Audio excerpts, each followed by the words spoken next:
آقا علیہ الصلوۃ والسلام نے ارشاد فرمایا، صحابہ اپنی محفلوں میں اس چیز کو کثرت سے یاد کرو جو لذتوں کو ختم کر دینے والی ہے۔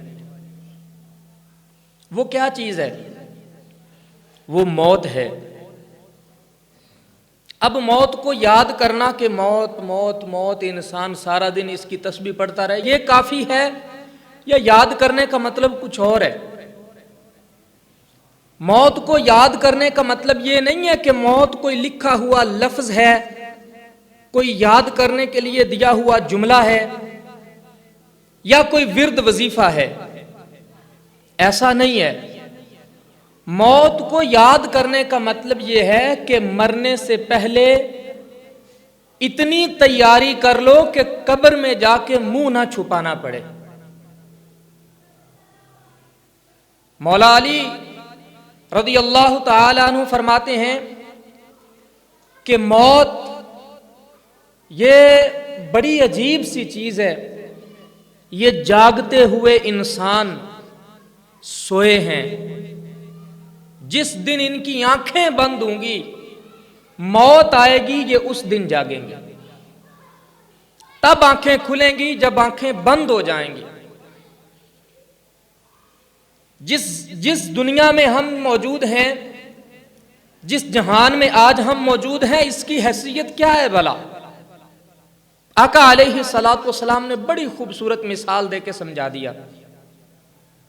دنیا ایک مسافر خانہ ہے، اس کے سوا کچھ بھی نہیں، اور وہ مسافر کبھی منزل تک نہیں پہنچ سکتا جو مسافر خانے سے ہی دل لگا لے۔ یہ فنا کا گھر ہے، آخر کار اس نے ختم ہو جانا ہے۔ 10 سال گزاریں زندگی، 20 سال گزاریں، 50 سال، 60 70 80 100، اور ہم سے جو پہلے گزر گیا انہوں نے 15 100 سال بھی گزاری ہے، لیکن آخر کار مرنا ہے۔ اور یہ زندگی بھی کیسی زندگی ہے؟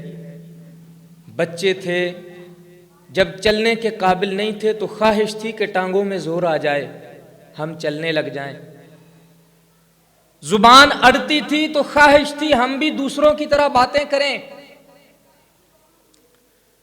زبان ٹھیک ہو گئی، بولنا آ گیا، چلنا آ گیا، گفتگو کرنی آ گئی۔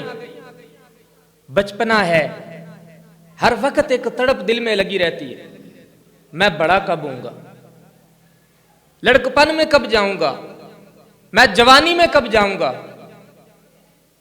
یہ خواہشیں رہتی ہیں زندگی میں۔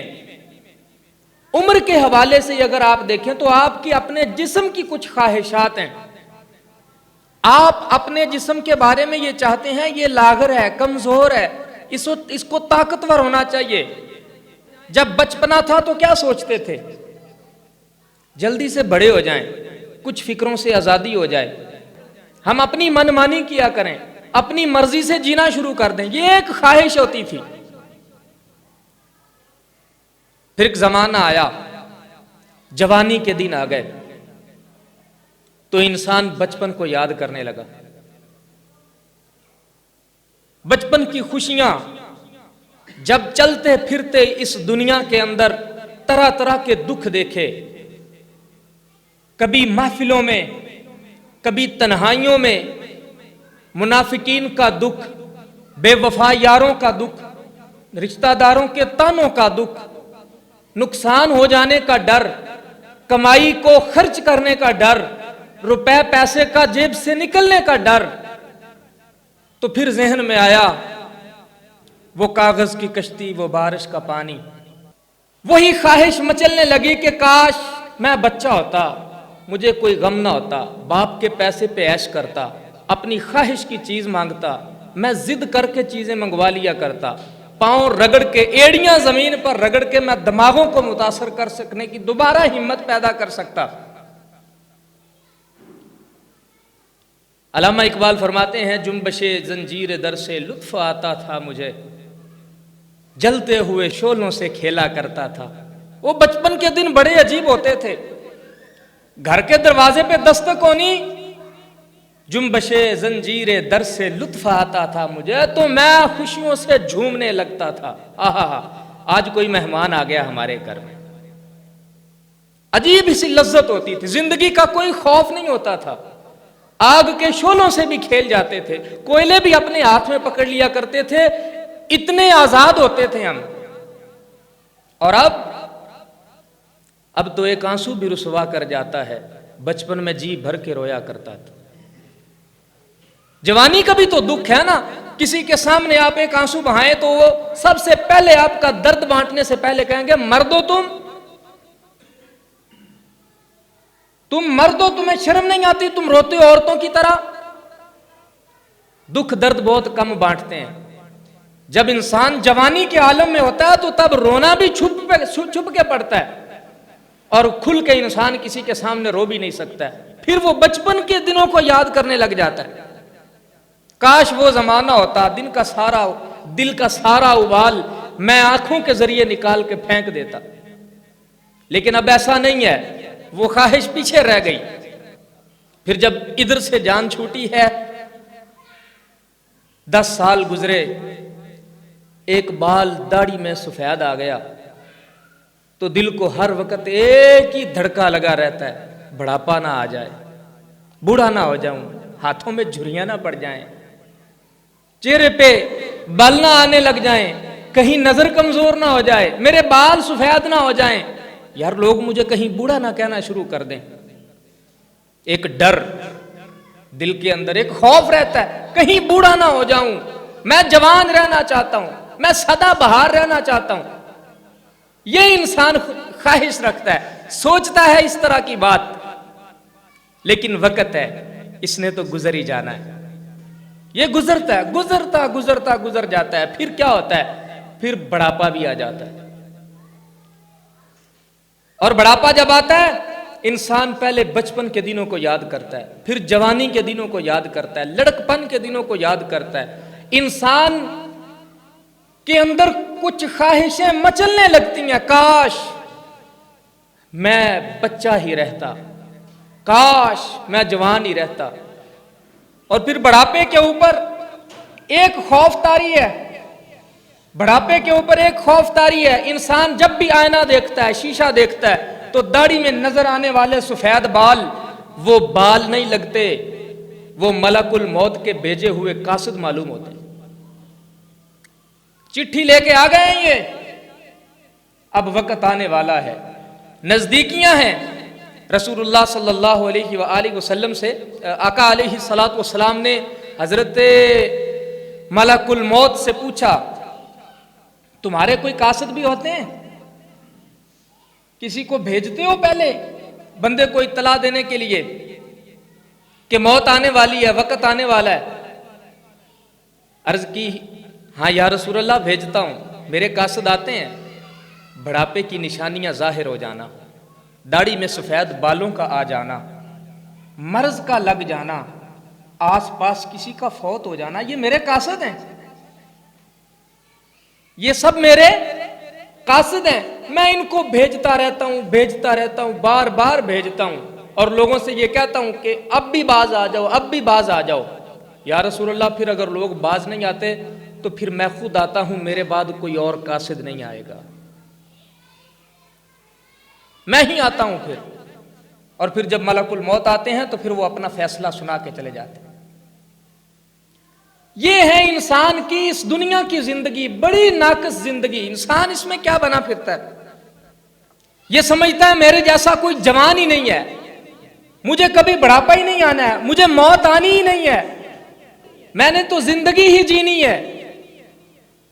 اور پھر اپنی طرف سے کئی چوچلے کرتا ہے، یہ خواہش مند ہے اس بات کا کہ کاش میرے ہاتھ سونا بنانے کا کشتہ لگ جائے تو میں سونا بنایا کروں، پیسے کمانے کی مشین مجھے مل جائے تو میں مشین کے ذریعے اتنا مال کماؤں کہ سب کو پیچھے چھوڑ دوں، میرے کھانے کے لیے وہ چیزیں میسر ہوں جو کسی کو نہ ملیں، میرے پہننے کے لیے ایسا لباس ہو جو کسی کے پاس نہ ہو۔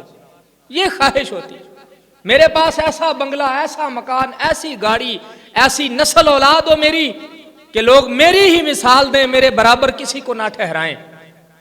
اللہ فرماتا ہے انما الحیات الدنیا لعب واللہو وزینہ وتفاخر بینکم وتکاثر فی الاموال والاولاد. دنیا کی زندگی ہے کیا؟ بس ایک دوسرے سے مال سے بڑھ جانا، اولاد سے بڑھ جانا، جائیدادوں میں بڑھ جانا، فخر ایک دوسرے کے ساتھ کرنا، اس کے سوا ہے کیا؟ لیکن انسان اگر اپنی ذات پہ غور کرے تو اس کی ذات کی حیثیت یہ ہے کہ ایک ناپاک قطرہ اس کا نام و نسب ہے. ناپاک قطرہ جس سے یہ وجود تخلیق کیا گیا ہے. ایک پانی کے بلبلے سے بھی کم گارنٹی ہے اس کی زندگی کی. پانی کا ایک بلبلا وہ بھی معنی رکھتا ہے، انسان کی سانس کی تو اتنی بھی گارنٹی نہیں. اور پھر یہ جو چیز کھاتا ہے، باغ میں لگا خوبصورت پھل اس نے اپنے ہاتھوں سے توڑا ہے، اس کی خوشبو ایسی ہے کہ انسان کا دماغ مست ہو جائے، اس کا رنگ ایسا ہے کہ انسان کی طبیعت خوش ہو جائے، اس کا ذائقہ ایسا ہے کہ انسان کے کلیجے تک ٹھنڈ چلی جائے. لیکن اس کے وجود کا اثر کیا ہوتا ہے اس پر؟ جب وہ اس کے وجود میں جا رہا تھا تو وہ بڑا خوبصورت پھل تھا، وہ اس کے وجود سے نیچے اتر رہا تھا تو وہ بڑا مزیدار پھل تھا. لیکن جب وہ اس کے وجود سے باہر نکلا ہے تو انسان اسی کے پاس سے ناک لپیٹ کے گزرتا ہے. وہ کہتا نہیں ہوگا اے انسان میں تو بڑا خوبصورت درخت تھا، بڑا خوبصورت درخت کا پھل تھا، تیرے وجود کی صحبت نے مجھے ایسا کر دیا ہے. تو بنا کیا پھرتا ہے؟ چیز کیا ہے تو؟ دنیا کی زندگی ایسی ہی ہے. حالانکہ انسان اگر ان ساری چیزوں پر غور کرے تو انسان ان میں سے کچھ بھی نہیں چاہتا ہے. ہر بندہ یہ چاہتا ہے مجھے زندگی ایسی ملے جس میں جوانی ہو، بڑھاپے کا نام نہ ہو. مجھے عیش سہولتیں ایسی ملیں جنہیں زوال کبھی نہ آئے. مجھے نعمتیں ایسے میسر ہوں کہ میری آنکھ کا اشارہ ہو تو نعمت میرے سامنے حاضر ہو جائے. مجھے قد اتنا بڑا ملے کہ میرا وجود اپنے آپ میں ایک باروب وجود کی حیثیت رکھتا ہو. میں کھاؤں تو میرا کھانا بدبودار نہ بنے، میرے وجود کے اندر سے کوئی علائش نہ نکلے، میرے جسم کے اندر سے کوئی بدبو نہ آئے، میرا کپڑا کبھی میلا نہ ہو، میرے وجود پہ مٹی گرد نہ پڑے، میرے ارد گرد نوکر چاکر ہوں کام کرنے والے، مجھے سنبھالنے والوں کا ایک لشکر میرے پاس موجود ہونا چاہیے. ہر انسان کی خواہش یہ ہے. کسی کا جی نہیں چاہتا کہ وہ بچپن کی کمزوریاں لے کے پھرتا رہے، جوانی کے خوف لے کے پھرتا رہے، بڑھاپے کے ڈر لے کے پھرتا رہے. ہر کوئی یہ چاہتا ہے ہر طرف آسانی اور آسائش ہو. تو میرے بھائی یاد رکھ لو اس دنیا میں ایسا کچھ بھی نہیں ہے. انما الحیات الدنیا لعب و لہو، یہ کھیل کود کا گھر ہے. ہاں کچھ ہے تو ہے آخر میں. الدنیا مزرعۃ الآخرہ، دنیا آخرت کی کھیتی ہے. کمائی کر لو، اس میں جتنی کمائی کر سکتے ہو کر لو.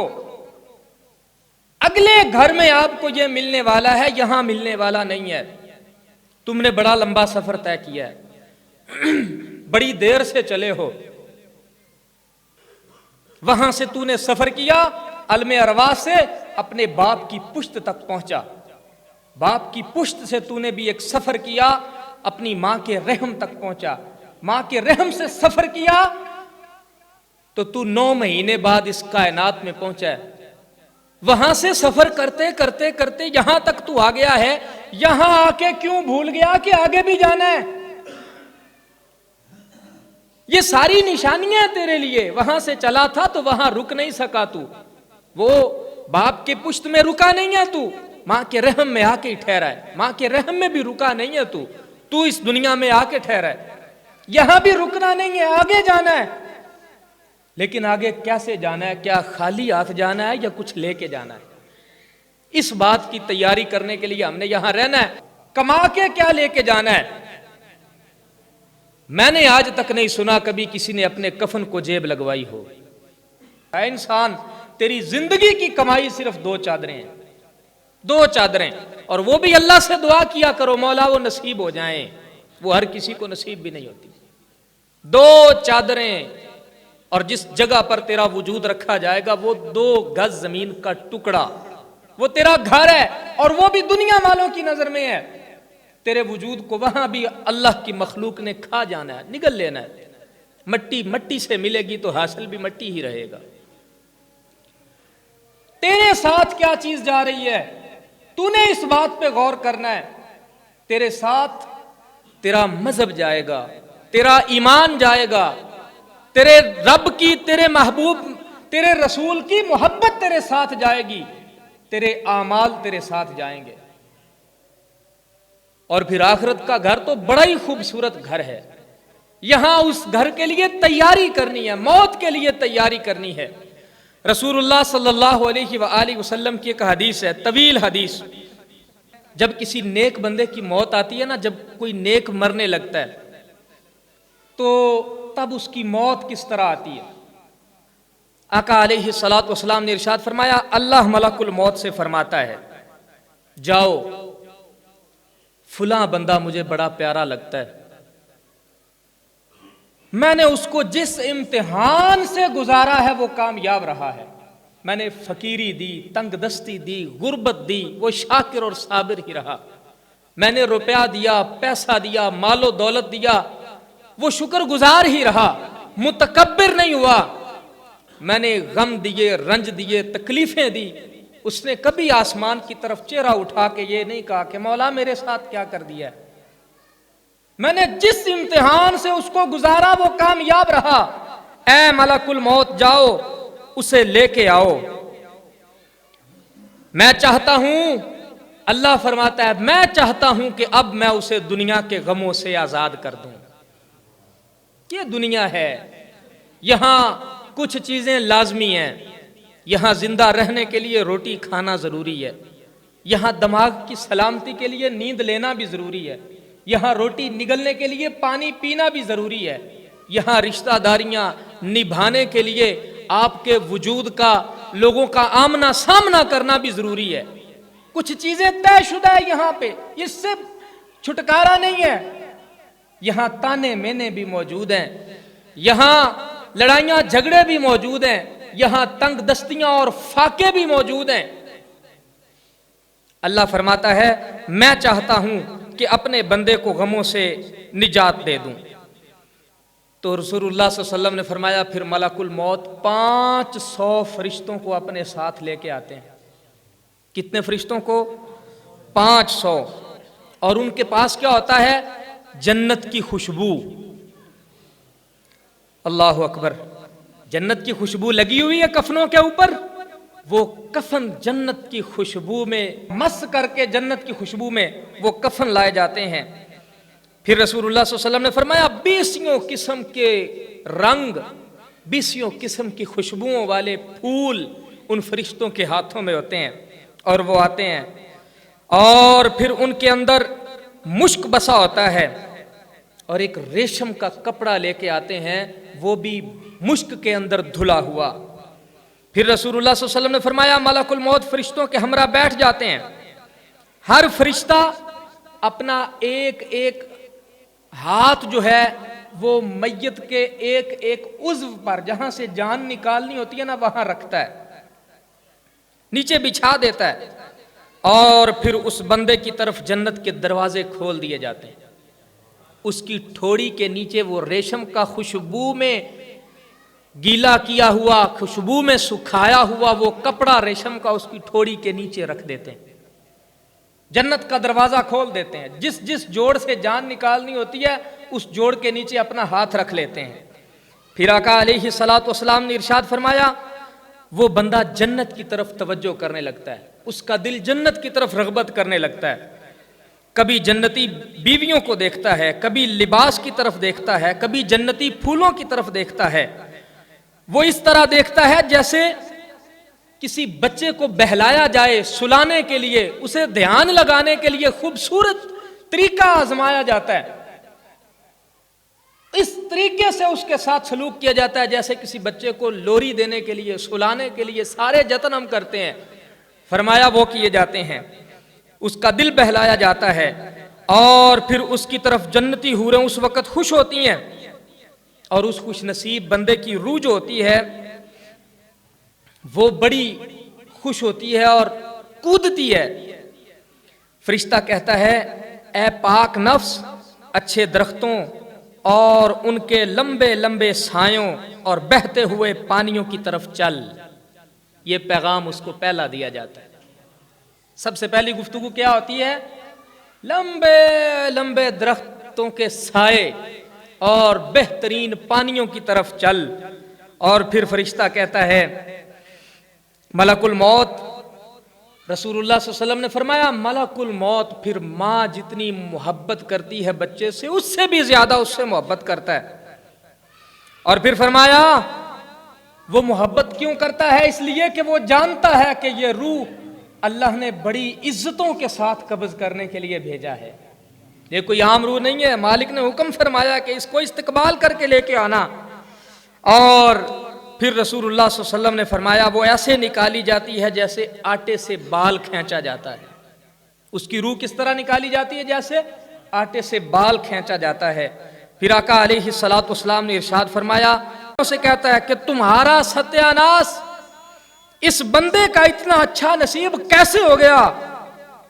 اور جواب یہ پاتا ہے کہ یہ بندہ ہم جدھر جدھر سے بھی اس کی طرف آئے، جو ڈاکہ اس کے ایمان پر ڈالنا چاہا یہ وہاں سے بچ کے نکل گیا۔ اس نے اپنے آپ کو گناہوں سے بچا کے رکھا ہے۔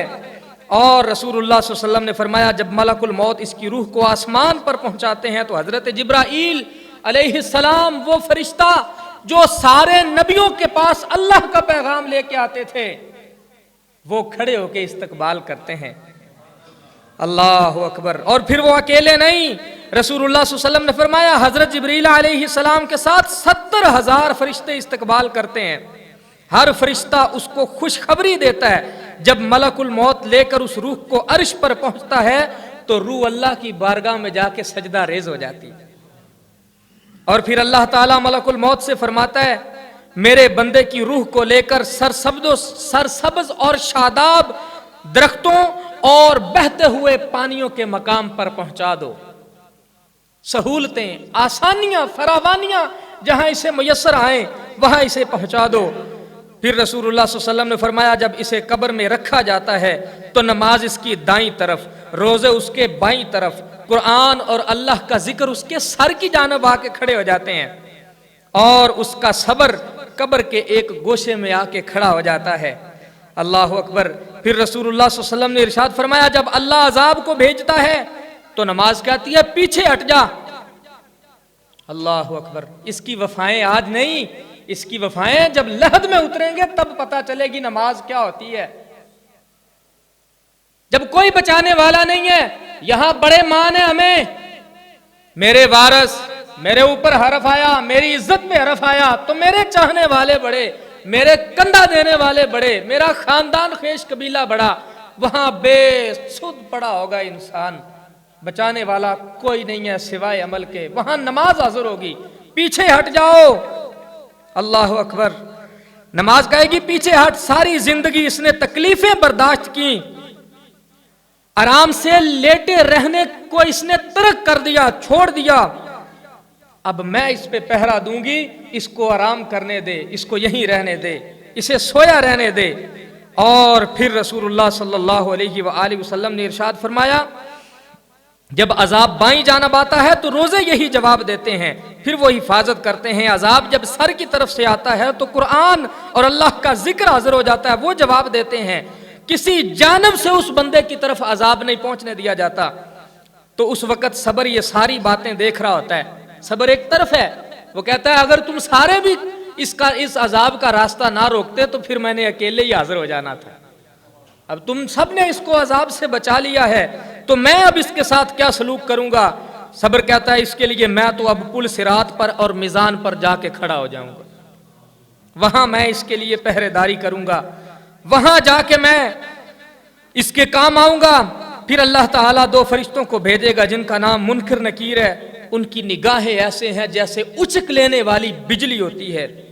رسول اللہ صلی اللہ علیہ وآلہ وسلم نے فرمایا ان کے دانت ایسے ہیں جیسے سینگ ہوتے ہیں، اور پھر فرمایا ان کی سانسیں ایسے نکلیں گی جیسے شعلے نکلتے ہیں، اور اپنے بالوں کو روندتے ہوئے چل کر آئیں گے، دونوں کے کندھوں کے درمیان فاصلہ ہوگا، سوائے مومن کے ان کے دل میں کسی کے لیے بھی رحم نہیں ہوگا۔ اور پھر رسول اللہ صلی اللہ علیہ وسلم نے ارشاد فرمایا ان کے دونوں ہاتھوں میں ایک ایک ہتھوڑا ہوگا، جس کو سارے جن و انسان جمع ہو کر بھی اٹھانا چاہیں تو وہ اٹھا نہ سکیں۔ وہ آ کر مردے سے کہیں گے اٹھ کے بیٹھ جا، اور اس کے کپڑے اور اس کے جو کفن کے کپڑے ہوں گے اس کے بدن سے نیچے آ جائیں گے۔ اس وقت وہ سوال کریں گے تمہارا رب کون ہے؟ من ربک، تمہارا رب کون ہے؟ اگر وہ رب کو مانتا ہوگا تو کہے گا ربی اللہ، میرا رب اللہ ہے۔ پھر وہ کہیں گے تیرا دین کیا ہے؟ وہ کہے گا دینی الاسلام۔ وہ کہیں گے ما کنتا تقول فی ھذا الرجل، حضور کا چہرہ مبارک دکھایا جائے گا اور پوچھا جائے گا بتا اس ہستی کے بارے میں تو کیا جانتا ہے؟ اعلیٰ حضرت فرماتے ہیں قبر میں سرکار آئیں تو میں قدموں میں گروں، گر فرشتے بھی اٹھائیں تو میں ان سے یوں کہوں اب تو پائے ناز سے اے فرشتوں کیوں اٹھوں، مر کے پہنچا ہوں یہاں اس دل ربا کے واسطے۔ اللہ وہ موقع نصیب فرمائے اور وہاں اللہ شرمندہ نہ کرے، اللہ ہمیں یہ توفیق عطا فرمائے کہ یہاں ہم وہ کمائی کر لیں۔